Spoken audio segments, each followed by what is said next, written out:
Hi, I'm Nick Bacott from KSHE Radio, and I'm here with our friends at Weber Chevrolet. And we're going to talk car maintenance today. Basic car maintenance, which some of you macho guys are going to be thinking you know it all.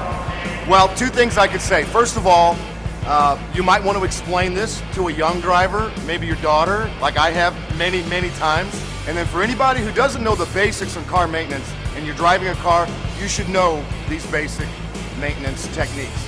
With me is the experts from Weber Chevrolet to walk us through. We're going to be talking tire pressure. Very important on gas mileage and a lot of other reasons. And I'll turn it again over to Mike.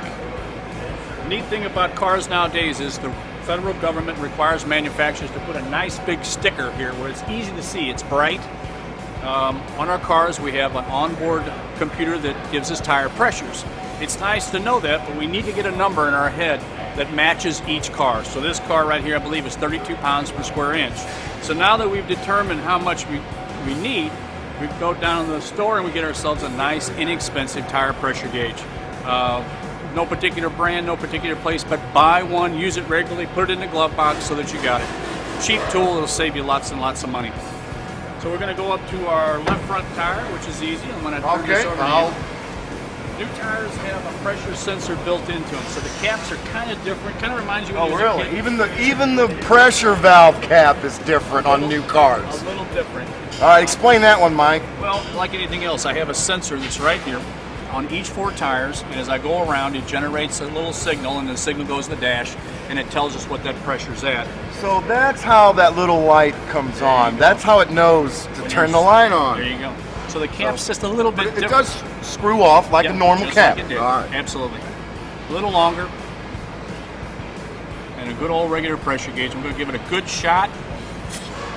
Sometimes you may have to do it twice, but that's a great reading. We're sitting at probably about 34. I'll try one more time. Sure. Perfect. Looking good. So we don't have to feel any tire pressure here. We're good. Now when we're talking about checking tires, I always tell people, check 5. The most overlooked is the spare tire in the back.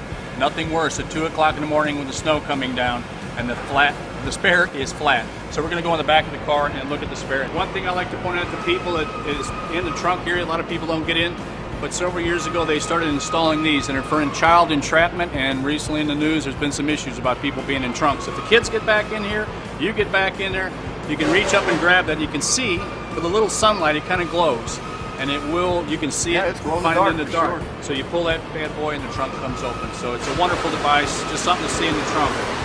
Something that we could use on an episode of Sopranos. The most overlooked tire in the world is that spare right there. Most people just take for granted it's going to be okay.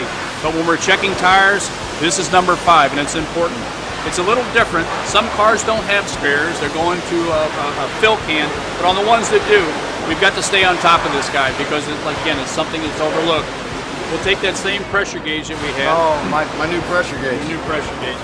Little different wheel. It's limited use. You can only go for about 50 miles safely on this tire. But this guy's going to be a lot higher. Boy, yes, much higher. A lot higher pressure, probably in the 50 to 60 pound range, because it is ignored, and they want to keep at least some pressure there so that you would be safe. They call AAA, you put it on yourself. So here's another convenient feature from your friends at Weber Chevrolet. 4 different locations, 4 websites, and an app.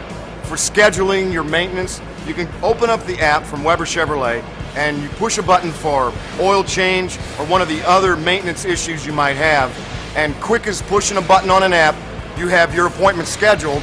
Easy as that. Modern technology helping us out, saving us another step in our car maintenance.